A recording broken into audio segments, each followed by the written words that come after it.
मुख्तार अंसारी के पास बचे हैं उंगलियों पर गिने जाने वाले दिन। योगी ने कह दिया अतीक जैसा होगा मुख्तार का हाल। 15 अप्रैल को मुख्तार के गुनाहों का हिसाब किताब होगा। अतीक के बाद मुख्तार भी बिताएगा जेल में पूरी जिंदगी। सुनवाई के 15 दिन पहले ही बीमार पड़ गया मुख्तार अंसारी। क्या अतीक अहमद के बाद अब मुख्तार अंसारी की बारी है? जिस कांड में अतीक अहमद को उम्र कैद की सजा हुई, उससे भी खतरनाक कांड की सुनवाई की डेट फाइनल हो गई है। इसलिए मुख्तार अंसारी अभी से ही बीमार पड़ गया है। कुछ दिनों पहले ही अतीक अहमद को उम्र कैद की सजा हुई है, जिसके बाद अब वो पूरी जिंदगी जेल में ही बिता रहा है। लग रहा है अतीक के बाद अब मुख्तार का भी नंबर आ गया है, क्योंकि एक जमाने में इन दोनों माफियाओं की तूती भी एक साथ ही बोलती थी। इसलिए दोनों के साम्राज्य के अंत का समय भी एक ही होने वाला है। इस कांड से उत्तर प्रदेश ही नहीं बल्कि पूरा देश दहल गया था। उस वक्त मुख्तार अंसारी जेल में बंद था। घटना के कुछ दिन पहले ही मुख्तार पर मऊ में हिंसा भड़काने के आरोप लगे थे और फिर मुख्तार ने खुद को सरेंडर कर दिया था।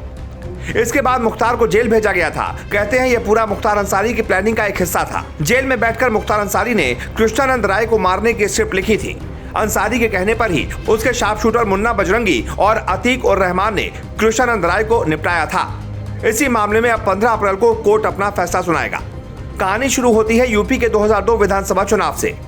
कृष्णानंद राय मोहम्मदाबाद सीट के लिए बीजेपी के विधायक थे। इस सीट पर मुख्तार अंसारी का भाई अफजाल अंसारी भी लड़ रहा था। इस सीट पर सालों से मुख्तार अंसारी के परिवार का कब्जा रहा था, लेकिन उस विधानसभा चुनाव में बीजेपी विधायक कृष्णानंद राय ने अफजाल अंसारी को मात दे दी थी।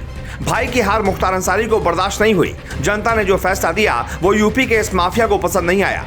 साल 2005 की बात है। 29 नवंबर के दिन कृष्णानंद राय अपने काफिले के साथ गाजीपुर से लौट रहे थे। वहां उन्होंने एक लोकल क्रिकेट टूर्नामेंट का उद्घाटन किया था। वापस लौटते हुए उनका काफिला बसनिया चट्टी के पास पहुंचा, जहां हमलावर पहले से ही घात लगाए बैठे थे। बीजेपी विधायक के काफिले पर AK-47 से 500 राउंड फायरिंग हुई। कृष्णानंद राय और उनके साथ चल रहे 7 लोगों को गोलियों से भूनकर मार डाला गया।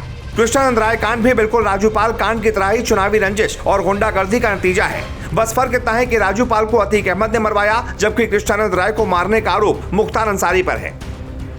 अतीक अहमद ने जिस तरह राजूपाल कांड को अंजाम दिया था, बिल्कुल वैसे ही मुख्तार अंसारी पर भी कृष्णानंद राय कांड का आरोप है। हालांकि मुख्तार अंसारी पिछले 13 साल से जेल में ही है और उस पर 1-2 नहीं बल्कि 40 से ज्यादा केस दर्ज हैं। लेकिन जिस गुनाह की बात हम कर रहे हैं वो जल्दी माफिया मुख्तार अंसारी के लिए बड़ी मुसीबत बन सकता है। कृष्णानंद राय मामले में साल 2012 में गाजीपुर की MP MLA कोर्ट में गैंगस्टर एक्ट के तहत शुरू हुए ट्रायल पर सुनवाई पूरी हो चुकी है। इस केस में मुख्तार अंसारी भाई अफजाल अंसारी आरोपी हैं। 15 अप्रैल को इस पर अदालत अपना फैसला सुनाएगी। योगी के ताबड़तोड़ एक्शन से उत्तर प्रदेश के बड़े से बड़े माफिया और डॉन डर के साए में जी रहे हैं। एक मामले में अतीक अहमद को उम्र कैद की सजा हो चुकी है। अब यूपी के दूसरे डॉन मुख्तार अंसारी पर गाजीपुर की MP MLA कोर्ट में फैसला आना है। ये कृष्णानंद राय कांड भी बिल्कुल वैसा ही है जैसा राजूपाल कांड था। इसलिए माना जा रहा है कि मुख्तार को सजा भी अतीक की ही तरह हो सकती है। लगातार बड़े अपराधियों और माफियाओं पर हो रही कार्रवाई से प्रदेश के गुंडे और माफिया डरे हुए हैं। यही उत्तर प्रदेश जो कभी गुंडाराज के लिए जाना जाता था, उसे CM योगी ने अपराध मुक्त करने का बीड़ा उठा लिया है। सरकार के आदेश के बाद राज्य से छोटे मोटे गुंडे मवाली समेत राज्य के बड़े माफियाओं पर लगातार शिकंजा कसा जा रहा है। एक तरफ सालों तक यूपी में माफिया राज चला चुके अतीक अहमद और मुख्तार अंसारी के गैंग को कमजोर किया जा रहा है, तो दूसरी तरफ अदालत भी इनके गुनाहों के लिए सजा सुनाती जा रही है। अतीक अहमद को उमेश पाल मामले में उम्र कैद की सजा होने के बाद साबरमती जेल भेज दिया गया, तो अब माफिया मुख्तार अंसारी का नंबर लग गया है।